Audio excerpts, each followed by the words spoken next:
All right. Hello, everyone. Welcome to Noble Pittsburgh Speaker Series. Noble is a network of business leaders and entrepreneurs. Each month, we will host about a series about finances, strategy, marketing, business, clarity, and innovations, and etc. Today, we have with us is Dr. Devin L. Patterson. And he will be speaking about M.A.P, M.A.P, Mindful Awareness Practice, understanding and recognizing trigger points of mental, emotional stress to maintain mindful awareness practice as business leaders, as entrepreneurs. And I'm excited to have him here. I've been knowing this young man for quite a while, and I read his resume. And it was astounding. He's been in business 33 years. Did you guys hear that? 33 years. And so let me read a little bit about him before we get started. Dr. Devin L. Patterson is a seasoned psychotherapist with expertise in psychology. Dr. Patterson holds a doctorate degree in psychology and boasts an impressive 33-year career in the counseling profession.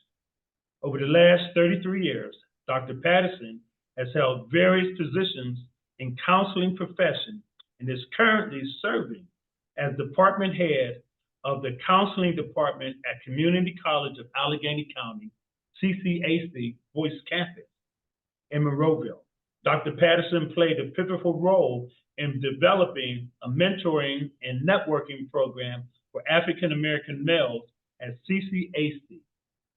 Dr. Patterson currently serves as a mental health consultant for a domestic violence shelter and a reentry program, both of which showcasing his commitment to mental well-being and helping undeserved communities. Dr. Patterson is a board member for the Center for Victims and the Serenity Transitional Living Home.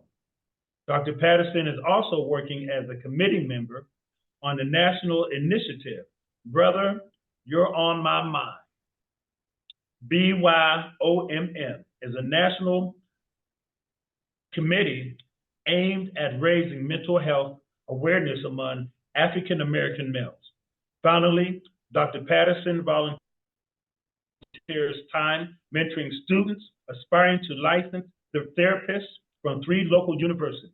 Dr. Patterson's professional philosophy revolves around challenging the stigma associated with mental health in African American communities and working with underserved populations. His work may not only impact individuals, but also institutionally shape an approach towards mental health in the broader community. Let's welcome Dr. Devin L. Patterson. How you doing, sir? It's like the golf clap back there. Quiet but impactful. So would you tell us a little bit about your life and your family? So I'm Pittsburgh born and raised. I am currently a husband, father, grandfather. I have been in the profession, like you said, for 33 years. I think you did miss one of my important professions is that I am in private practice, which is where I am the sole proprietor of my own mental health company. So I'm a sole proprietor. So again, lived in Pittsburgh all of my life. I'm a leader at an amazing ministry, Destiny International Ministry, which is actually where you and I. Right. Yeah. Okay. So that's been interesting. You know, you've been in business for 33 years. Well, I've been in the field for 33 years. Okay. Not business. Okay. That's what makes me sound like, well, this dude, he doesn't out in the youth field or something. So not in business. I've been in private practice, my business, since 2013. Okay. So I got 11 years in business, but 33 years in the social service field. Okay. But tell us about your faith journey. I've known you personally outside of this. We serve the Destiny International Ministries, and so how did all that transpire? Me calling you elder, you're an elder. I call you Elder Devin. So tell us about how that transpired. So the and obviously it was God led. I mean, let me say that. So and obviously my pastor just walked in, so he plays an intricate part of me even holding the title of elder. But he and I met in the early '90s, where we both were leaders at originally Mount Airy Baptist Church. And at that time, the now Bishop Donald O'Clay was the leader of that church. He then transitioned and moved and started his own ministry, Petra Ministries. Both at that time was Deacon Mike and myself, Deacon Devin. We followed Pastor Clay and started, and we actually helped to build and were foundational members of what is now Petra Ministry. God saw it fit that Pastor Mike would create and have his own ministry, and so he started what's now called Destiny Ministries. And so the way that I got into this was interesting, because up until that point, we were peers, serving, co-serving in ministry together, side by side, shoulder to shoulder, the same way I say that you and I were. Right. He had the right sword, I had the left sword. I mean, we were just bosom buddies. We're very, very good friends. We were very good friends at first. And so when he started his ministry, he called me up. And I will never forget, what he said to me. He said, I'm going to present you with an option. He said, you can either continue to be my close friend, or you can make the choice to be one of my leaders in ministry. Now, what that meant is that was going to change the dynamics. And so it would have to go from, again, me being co-equal in terms of us being friends, to me being willing and able and wanting to now submit to a person who's my friend. Right. And a lot of times, in all honesty, that's something that for a lot of men that's a hard pill to swallow, because men just don't voluntarily submit to other men. Right. But the God in me was alive enough and awake enough to say, this man actually holds some keys to your destiny. In other words, you can't get that if you and him are just friends. You have to have another kind of relationship. You have to have the ability to prune you, to scold, if need be, to chastise you, to correct you, to adjust you, to encourage you, and all those other kind of things. So that was how. So with that, after following him for a number of years, I was able to move up in the ranks, as you say, in terms of the ministry. So now for the deacon, then I was promoted to a minister, and then an elder. Okay. So how did you come to know or have a relationship with Jesus? Were you always in the church at a young age? I mean, how did that transpire? Well, listen. When I went to church when I was young, I went for one reason. They had donuts in the receptacle area. It was like I was going in for the donuts, and they weren't Krispy Kremes. They probably was a little bit stale. So, I mean, I cannot tell you. I labeled myself as a C&E Christian, Christmas and Easter. That was when I went. I was a C&E. So I went on those days, and other than that, I didn't have that relationship. However, I am what they call a 70s baby, but I grew up in an environment where I grew up in a community where there was, and it really, I can't say there was like this extremely impoverished neighborhood, but again, I did live in a poor neighborhood, grew up in a project, lived there for a couple of years, but a lot of the environment actually shaped and pushed me into having a right relationship with God. In other words, I seen what was happening in the area around me, and I knew that something or someone had to be a change agent. Okay. And that was begin, I believe, the planting of the seeds for me to go to the source. That could be the only way that those things could be fixed, and that's through Jesus. And so that was where the seeds began to be planted. And then eventually, at Mount Air in May of '93 is when I gave my life to Christ. Amen. Amen. Okay. So with that being said, and you've been in your business and in ministry, what Bible verses encourage you, motivate you, that really stick with you, one that you hold and you carry that on your side hip? For me, probably Proverbs 4:23. And it says, above all, guard your heart. Out of that, everything flows. And the opening of that scripture, above all, so it's basically giving you a directive and saying nothing else is more important than what's getting ready to be said next. Above all, making it first. Above all, anything else is after this all. Above all. So in the next scripture, guard your heart. And if you look up the word guard, Hebrew word shamar, which means to watch closely and to protect from invasion. Now, when you watch something closely, that being your heart, if you think about it, all sin and destruction comes through the heart. So what this is saying is guard your heart. But then it also says something interesting. It says, when you look at the meaning of the word, the shamar, which is a Hebrew word, it's the guarding from invasion.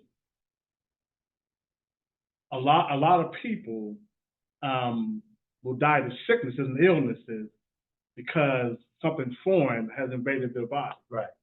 It's an invasion. I mean, it's a sickness, it's an illness, it's a bacteria. So when something invades, it can cause deterioration on the inside, and it manifests itself outside. So the scripture is saying, guard your heart from the invasion, from anything that is impure and not of God, that will come in and infiltrate your heart and defile you outwardly. So that's the scripture that kind of like my refuge and my rock and go to. Right. And I'm quite sure that you carried that with you in every aspect of your life, from business to ministry to family to a counselor. That's a good scripture. It said that 99% of the people worldwide has a problem or don't recognize their God-given purpose. Okay, so have you? And if so, how are you fulfilling that in your daily life, your God-given purpose? I wake up and I love what I do. The research says that the most stressful time in America is from 8 a.m. to 11 a.m. Monday morning. That's when most of us are going to work. This is when research says that you can check insurance companies because they track this kind of thing.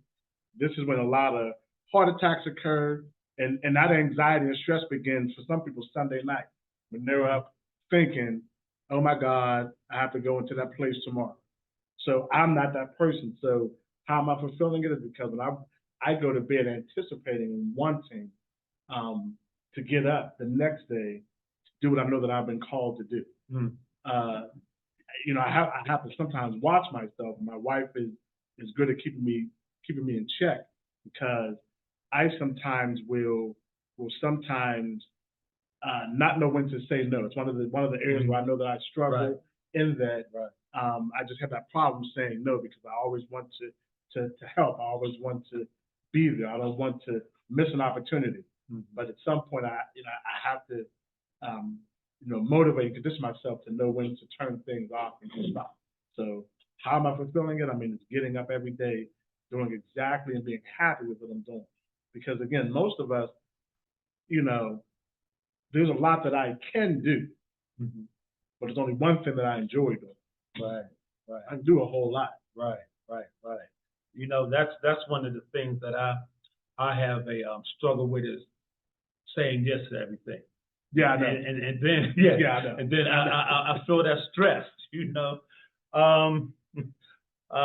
today, how do you incorporate the kingdom mindset in your daily practice?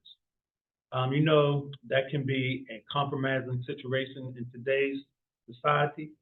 What biblical principles do you use when you are in your office, in your counseling, or in that mode? For me, I would say that so there's a principle that I kind of live by. I call it, and the biblical principle I call it PAL. Okay. Patience, acceptance, and love. So for the patience part, we live in a world now where we have to accept and embrace the fact that everybody does not view the world or look at life through the same lens that we use. It just doesn't happen. Our society has changed a whole lot, even from when I recall growing up as a teenager. Things are just a lot different. So you have to be able to accept and embrace different ideologies, different belief systems, and sometimes we as Christians shun away from that. We're afraid of that. But if you think about it, that's what the ministry is. The ministry is not with me talking to somebody who holds similar beliefs. It's not ministry.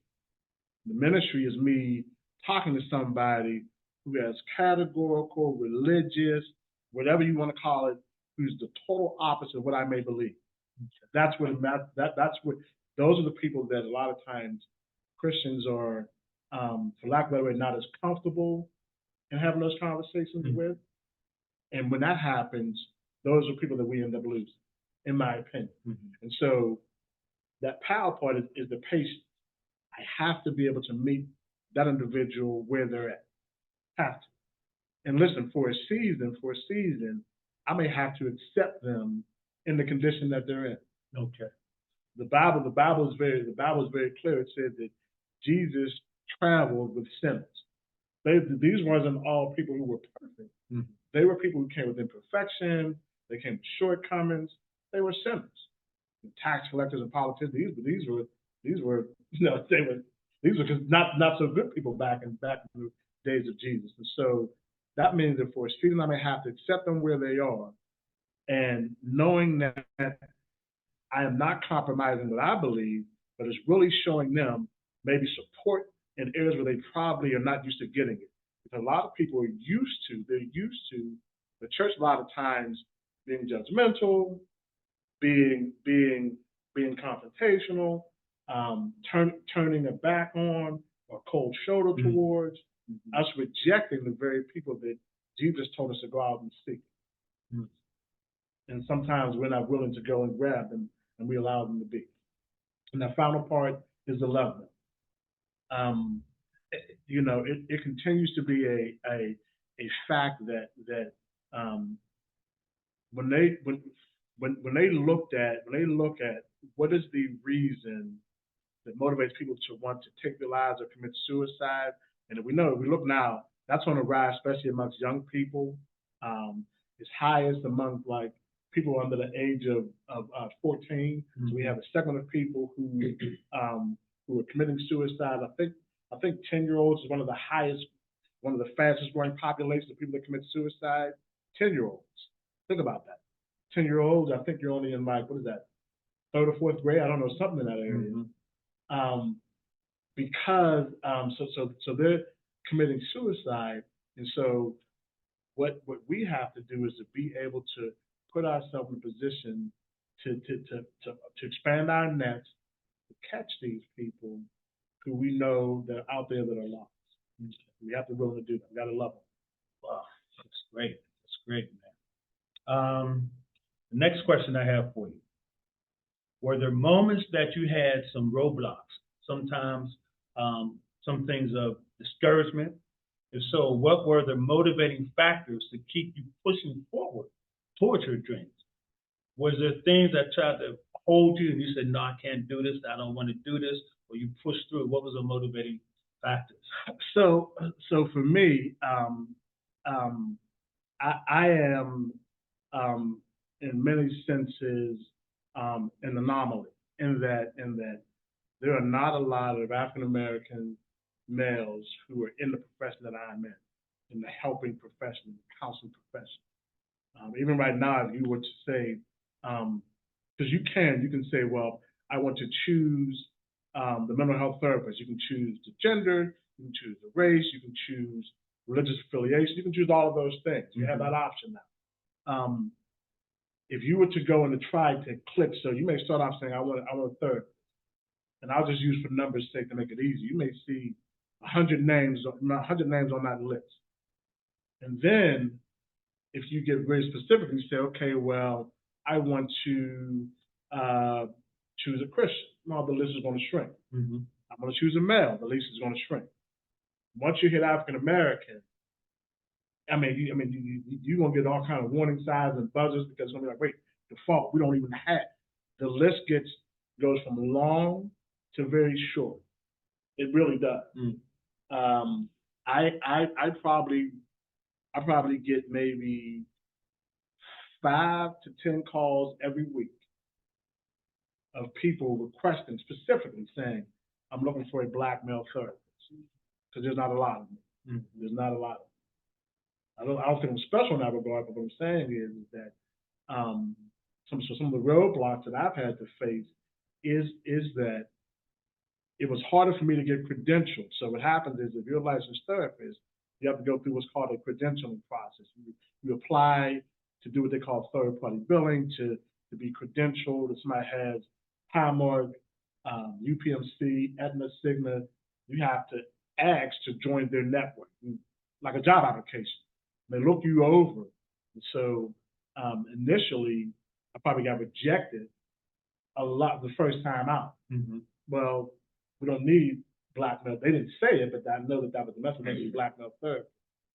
But then that changed because once I got on the network, on each of those networks, calls and calls and calls and calls. So that was a roadblock that I could have been discouraged and said, turn back around. But I wanted to serve a population that I know is marginalized, underserved, not represented.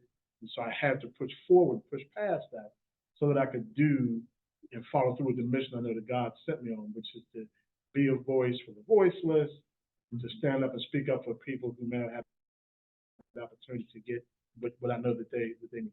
Well, so it sounds like you have a passion in the heart for the less fortunate, for the mental health, the cast aside, and so that's I could say, would that be one of your motivations? Just your heart for the community? It is. I mean, and like I said, I grew up in an environment where,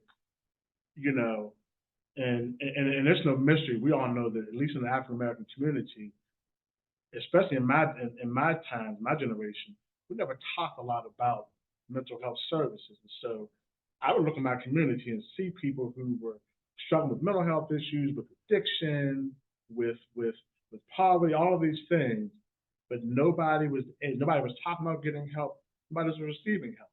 Everybody kind of suffered in silence. And so those things, all those stressors in the environment that we were in, research continues to show and prove that when you grow up in a stressful environment, when you're in an environment where there's not a lot of opportunity, chronic diseases and illnesses are more likely to occur. So that's a research and a proven historical fact. That you're going to have more heart attacks, more cases of chronic diseases, diabetes, all of those things based upon the environment. People not being able to get adequate mental health and health service. Okay. Now you're the department head of counseling at Community College, Boyce Campus in Monroeville. And then you sit on several boards in Pennsylvania. You're a professor at CCHC. So tell us, doctor, with all that you're responsible for, how did you handle that and the growth of your business? How? I don't make any excuses. Mm. I don't like excuses. I don't give excuses. I don't accept excuses. And with all that I am so-called doing, I look and say, okay, I'm not doing enough. Like I look at that and say, okay, well, I'm doing these things, but there's a few more hours in the day I could be doing something else. I mean, it's not, and I look at it and say, I need to be doing more. Or I'm even looking at what's the next thing that I need to get involved in, be a part of, so that I can contribute. It's a known fact. Anything that sits in the water, it's two things. It's one is sitting target, and then also when water doesn't move, it collects impurities, bacteria, and it's known as a swamp. If you look at what a swamp is, the thing that makes the thing a swamp is that the water doesn't move. That's what makes it dirty. The water in itself can be pure, but it's just sitting there. Right. Everything just comes in the swamp. I mean, birds just flying over and they pooping in the water, and leaves and stuff is falling in there. All the impurities are sitting there because the water's not moving. And so I know that if I'm sitting still, I'm now a target for the enemy. If I'm sitting still, that's an opportunity for me to not be serving my community. And as long as I'm breathing, I need to be moving in a direction I'm trying to help you. So a lot of the things I'm doing, I'm like, okay, well, what's next? So you continue to grow in your business and your knowledge and your understanding how to serve the community. Okay, and also support your family and be a conduit for others who are interested in starting a business and the process and everything. Yes. Okay, wonderful. What do you feel are the most important traits of a person that is starting a business? In any business, what would be an important trait? I would probably say two things. One, I would say honesty. And honesty with that being two sides to that coin. Honesty in the sense of you need to know exactly why you are doing what you're doing. Like you need to know exactly why you're doing it. And you also need to be aware of your strengths and your limitations. Because if you're not aware of those things will come back and bite you in the butt. So you want to be honest enough to be aware of why you're doing what you're doing and aware of your strengths and limitations. Second thing is, I would say you need to be humble. And what I mean about the humility piece is that you need to be willing to submit yourself to someone or someone who knows more than you. Again, a place that a lot of us don't like to go to because their mindset is, well, hey, I don't need anybody. I know what I'm doing. I know it all. But I have mentors of mine in multiple areas, especially my private practice and in other areas, who I concede to their wisdom and to their knowledge. Because it's really, if you think about it, the way the presidential cabinet is set up, it's set up because the president has all these people around him or her who are the experts in all these different fields. And their job is to give him the best information about that particular area. So I have people who I humble myself to. And again, I'm saying humble as a business owner because if you're not willing to listen to the correction or redirection of somebody who knows more than you, then you're not putting yourself in a position to be a learner. Like and that is a volunteer position to be as a business owner. Because again, as a business owner, you're the CEO or the CFO or the CCB, whatever you want to call all those acronyms. You're all of that, and you have to be willing to say, here's an area, here's something I don't know. I need to surround myself with somebody who knows more than I do. So I surround myself with those kind of people. Wonderful. What would be some of the signs that business owners and startups need to look for related to mental overload? And what are some suggestions that you can give to help overcome them? Couple of things. So I would say lack of motivation. So one of the things that's a sign of mental overload is a person who they are so entrenched in what they're doing, but they're not seeing the rewards or the returns that they want to see. So now They're getting stressed out. They're getting tired. They're getting fatigued. They're getting more irritable. They're losing sleep. They are not as focused. Those are signs that that you may be allowing stress to impact you in a way that's going to take a toll.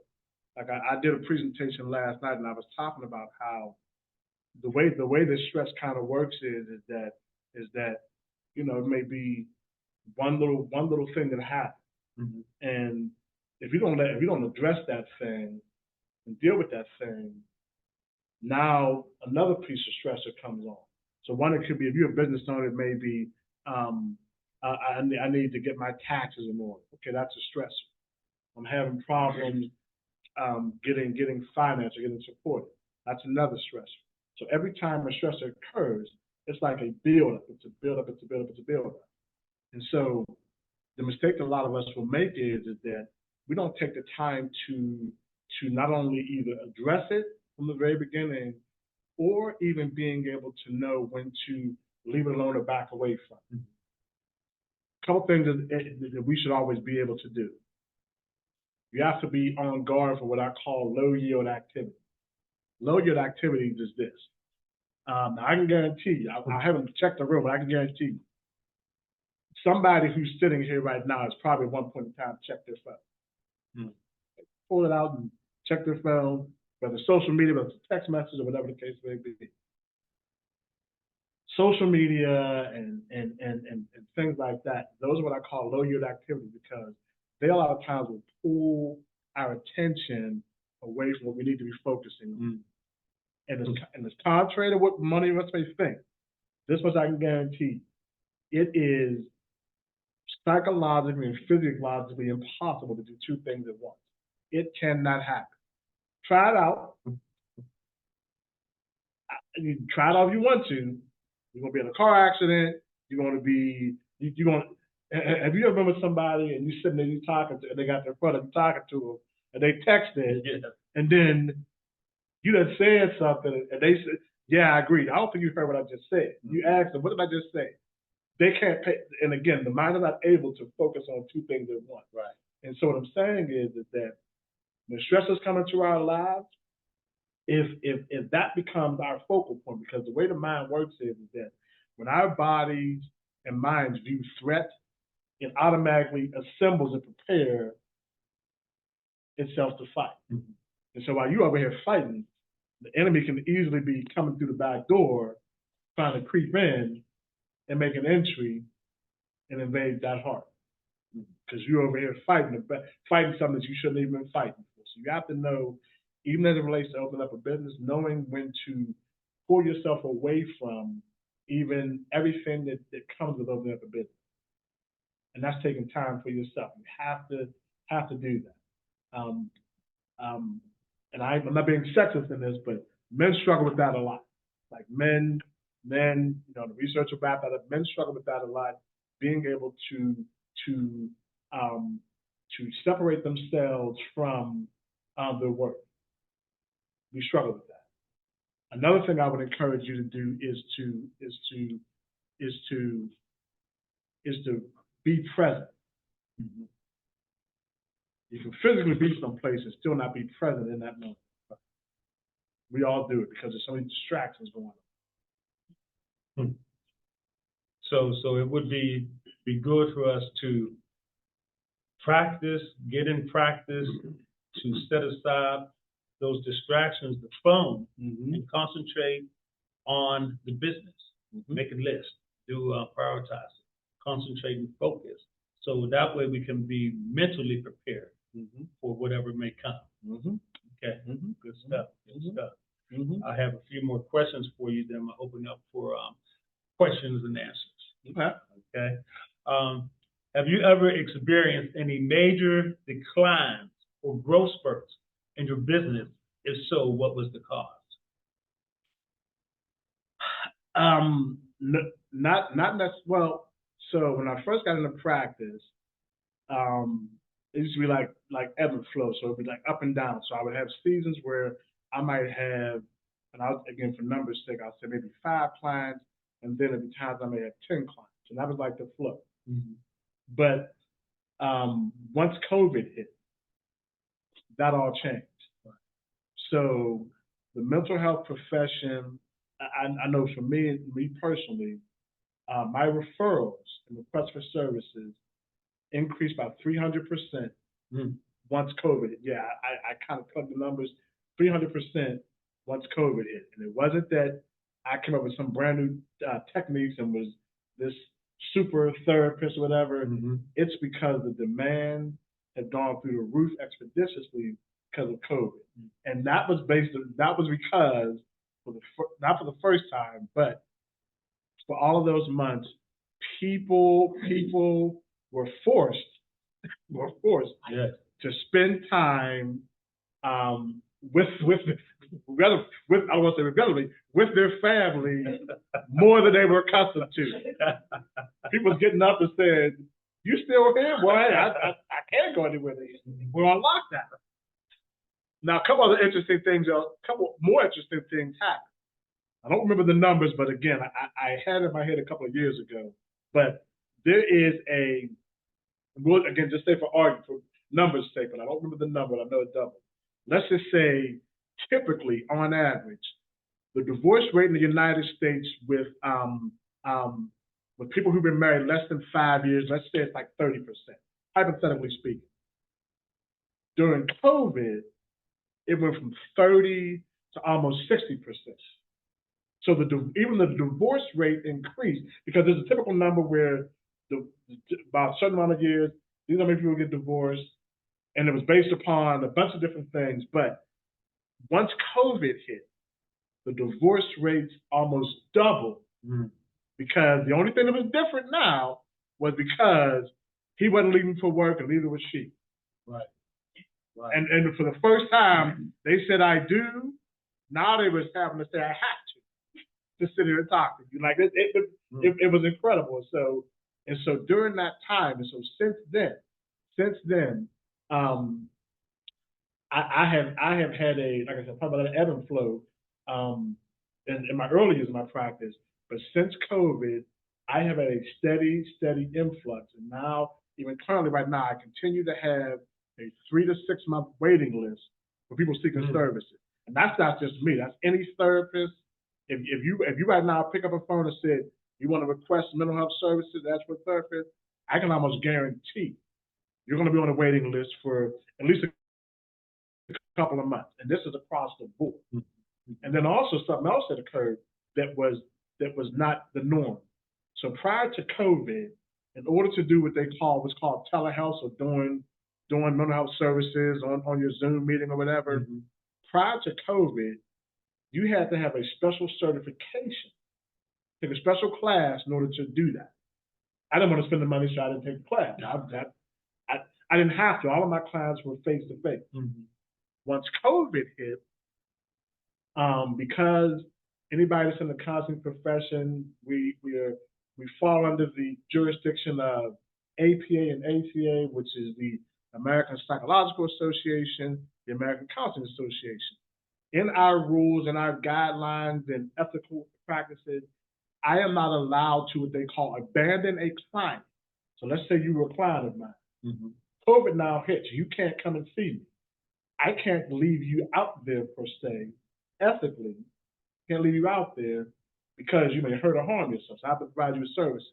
And so what happened was everybody who was not certified in telehealth, including myself, we got deputized.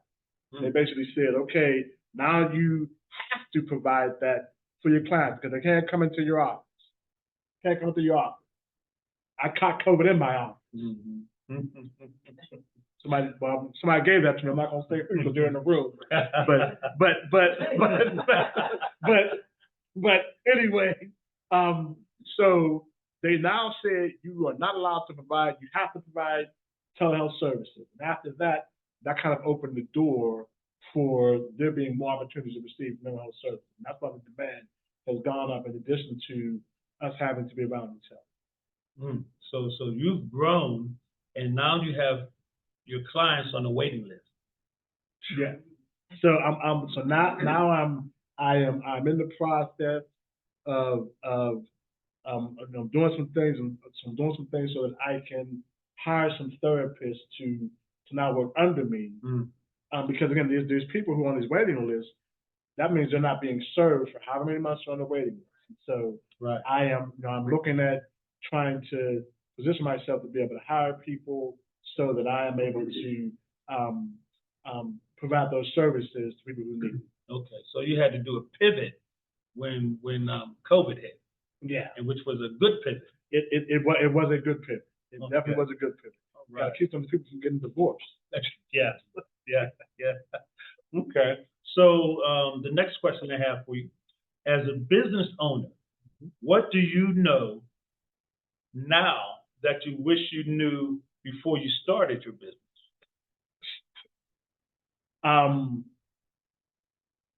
That I would say this: the most important thing for any business owner to know, and I kind of learned this, learned this about myself.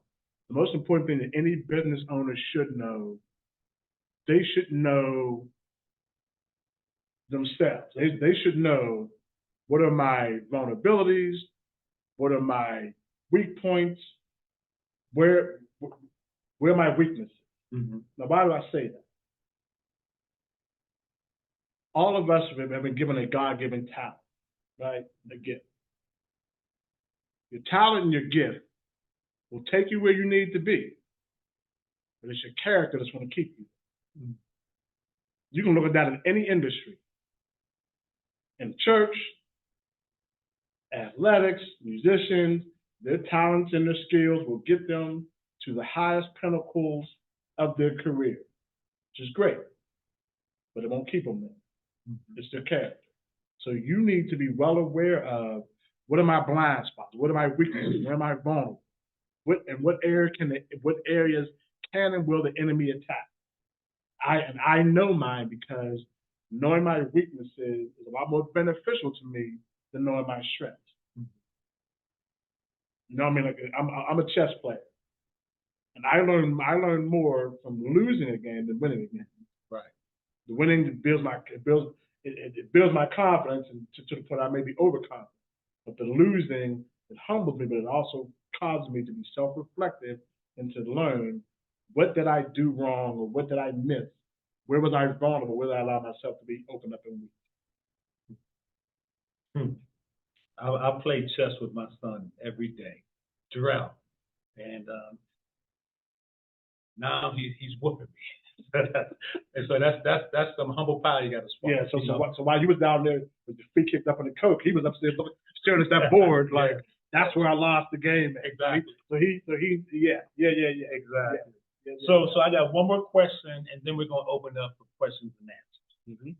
What are some ways we can practice mindful awareness? Mindful awareness, and when we have to be mindful of, okay, we're getting ready to hit a point that's going to cause us to lash out, or cause us to back up in our business, cause us to be lax in areas. What are some ways we can practice mindful awareness to be aware of these things? I mean, again, it goes back to making yourself present and being aware of your environment. All of us have had times when we were walking, or we were somewhere, we stumbled over something, we got hit by something. Why? Because we were not paying attention. Not paying attention. There was a book that I read. It was a leadership book, and it was talking about an airline crash that occurred. And so what they said was they were in flight. And so there was a little button that was red, and it was beeping, but the pilot didn't pay any attention. He thought it was insignificant. It wasn't going to matter. But this, according to what I recall correctly, him leaving that button left the plane, not answering that, left the plane vulnerable. And so, a lot of times in flight, birds and stuff can get into a propeller, and they can cause some damage.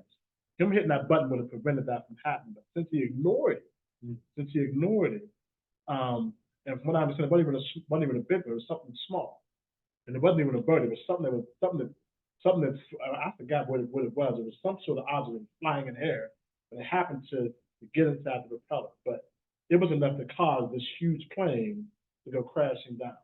And so quite often we ignore little things, not knowing that they can perpetuate and go into big things.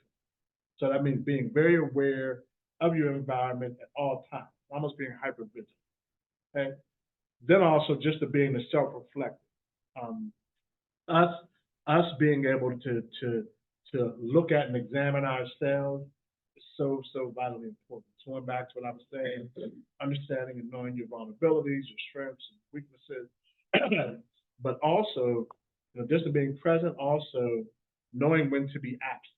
That means knowing when to step away and to pull away from something, because there's something for you to learn and glean from stepping back and looking at something from a different perspective. Okay. Now, question popped into my head. I'm sorry, one more question. With everything that you deal with, the mental health that comes to your office or the Zoom, or the phone calls, do you take any of that home with you after work? Okay, now you're going home.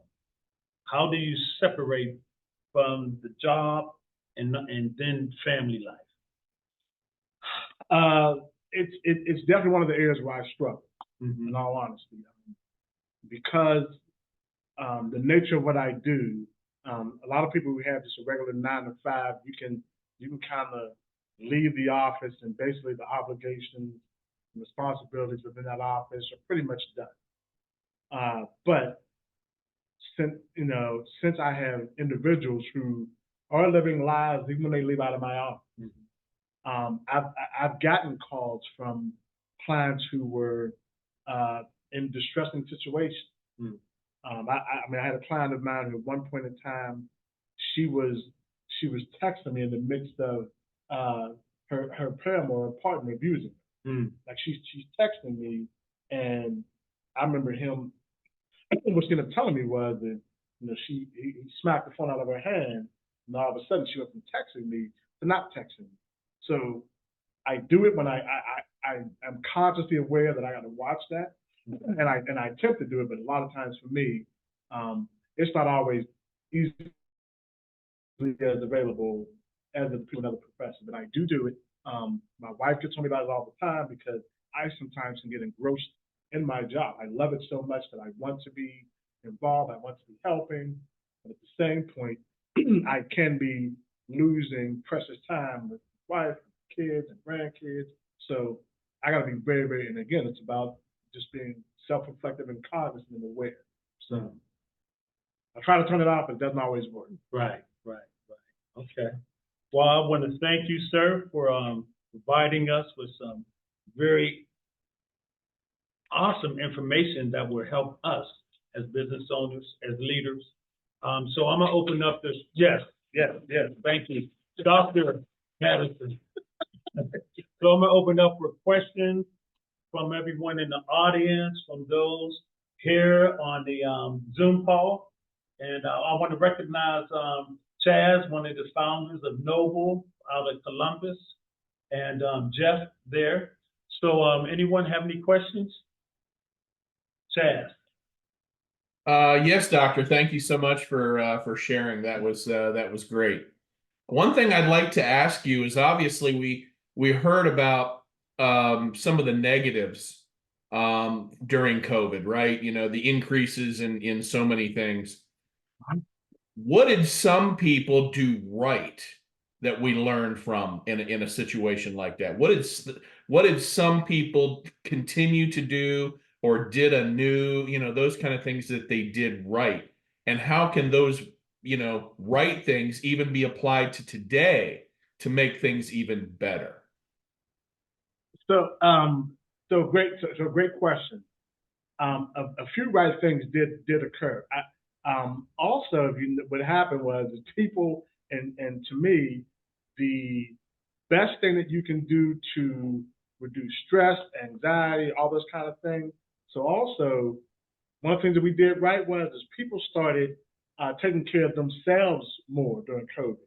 If you notice, in the health industry, if you want to buy a Peloton or a treadmill, you couldn't even buy one. They were like so. And this was the manufacturers never experienced anything like that ever.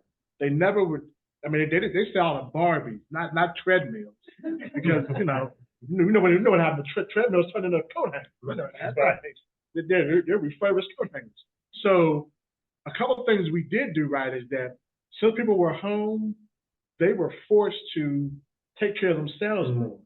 And in terms of what's beneficial to our stability, mentally and physically, moving around, exercising, even yoga, I was going to say yoga. I like yoga. Yoga and things like that were things that we actually did. We're kind of pushing to that were very helpful. Also, there definitely was an increase of family time. Because people's lives are so busy, a lot of my kids, I only have 3, but my kids, when I was growing up, sitting down, everybody at the dinner table was a typical practice. I mean, that was typical. That's almost was the thing of the past. COVID kind of run that back because, again, people were now home. And so more families again spending more time together. And when that happens, obviously we get to have closer bonds, deeper connections. We get to learn about that person that we've been living with for 5-10 years that we didn't even know anything about them. We've been walking past them every day, sometimes not even speaking. But COVID kind of changed that. I mean, it really helped us in that regard, and it created some stronger. Oh, thank you, sir. It created some stronger family bonds during that time. Another positive is that some people saved money during COVID as well. Like, I'm serious. I mean, like, and you couldn't spend it, so people were saving it. I mean, like, unless you're like an online gambler or something, I mean, like, people were saving money. And so, other thing that we did see in that during that time was that people's credit scores improved. People saved more money because we had more money in our pockets because we were spending it. We were spending less money on things we used to spend them on being out. Good question. Done. Next question. Anyone? Yeah, thanks for the presentation. Don is inviting me. That's a question. Got a lot of questions.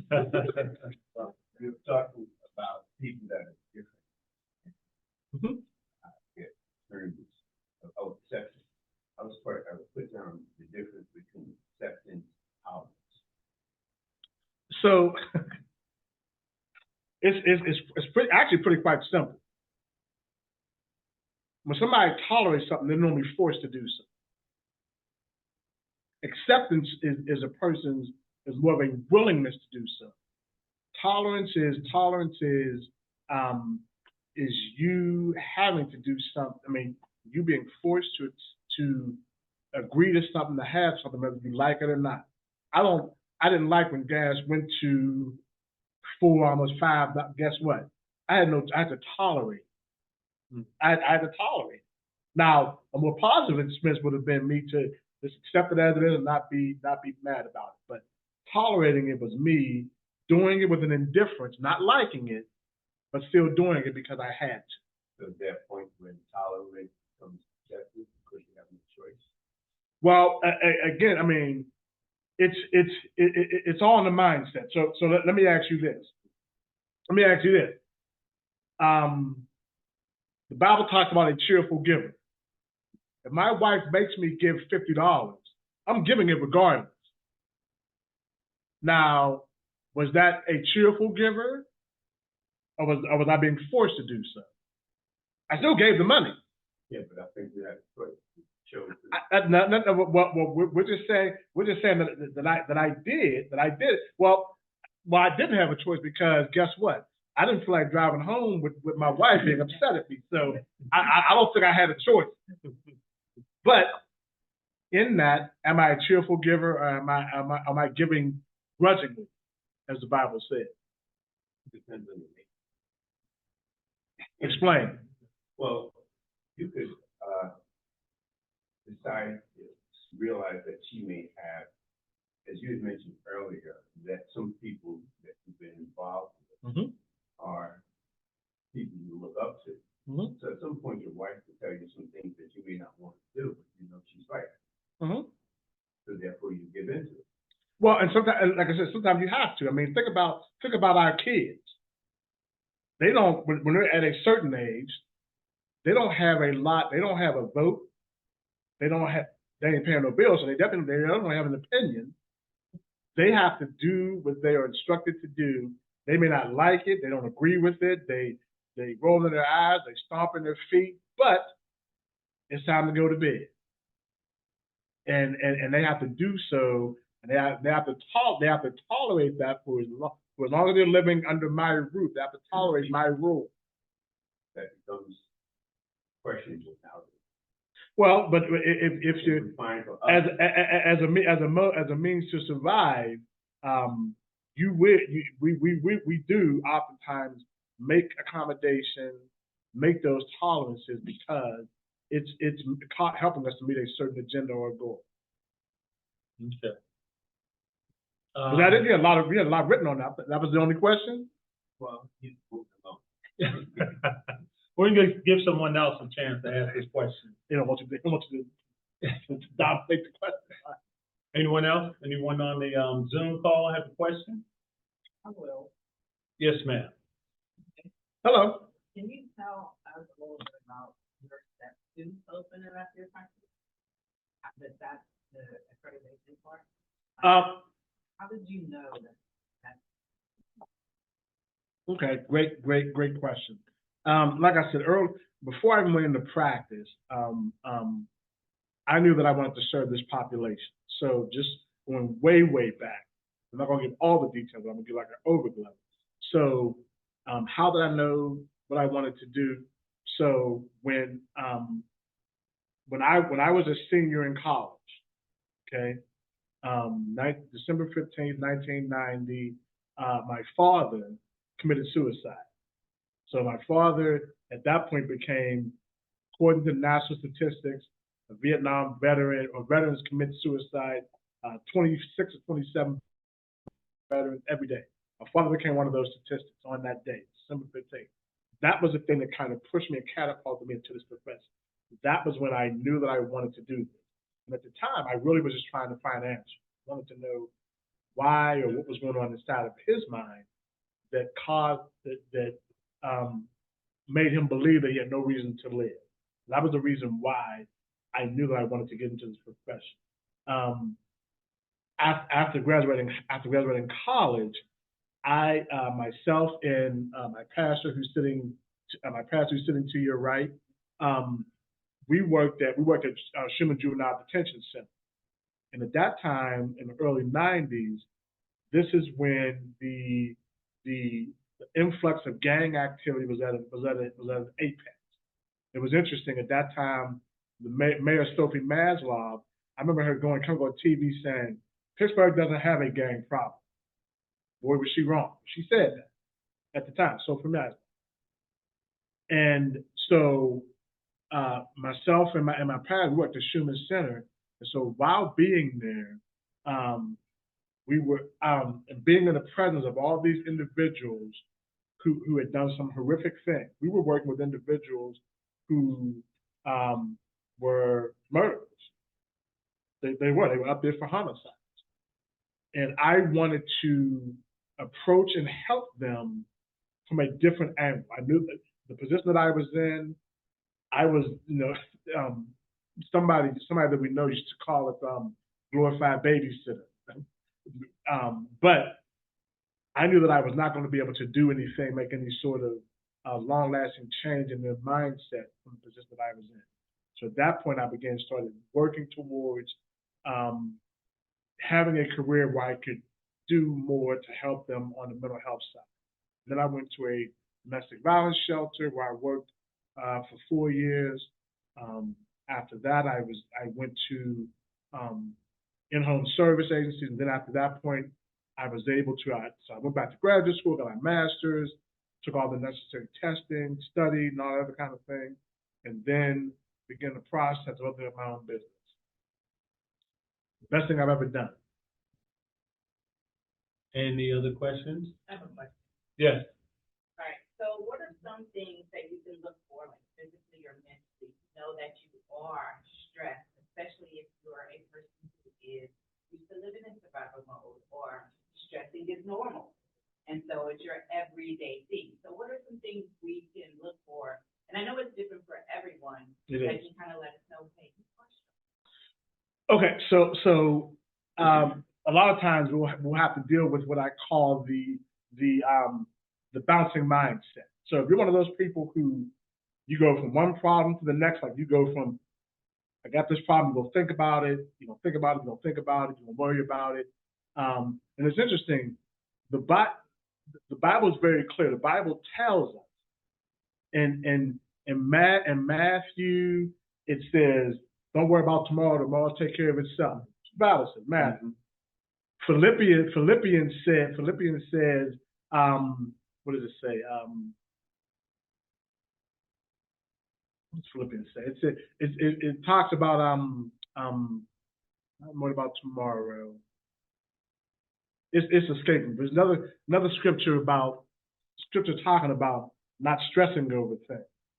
So we are actually, a lot of times when we stress and when we worry, we are being contrary to what the Bible tells us to do. So if you're one of those people who go from thinking about this thing to that thing to that thing to this thing, that's one indication that you're overly stressed. If you're becoming overly anxious, that's what Philippians says. It says, be anxious for nothing. Be anxious for nothing. That's what it says, Philippians. Don't be anxious for anything. And we are terrible at that. We become extremely anxious over a lot of things, most of which we're not able to control. So another thing to be looking for is, in this situation, is this something that I have any sort of ability to control it or to change it? And if you do not have that ability, it's the reality is why stress over it, because you're not going to be able to change that. Speaking of being anxious for nothing but all catch a cat. My wife and I put a wall up, of course, and on top of it was catch a cat. So we stood there, she wrote her diary, I wrote mine, and there we got add to it, because they become very challenging. Yeah, I mean, and I find out that I get to a point now, like, it's on the wall, I'm just using it. And in fact, one of the issues you mentioned was tax.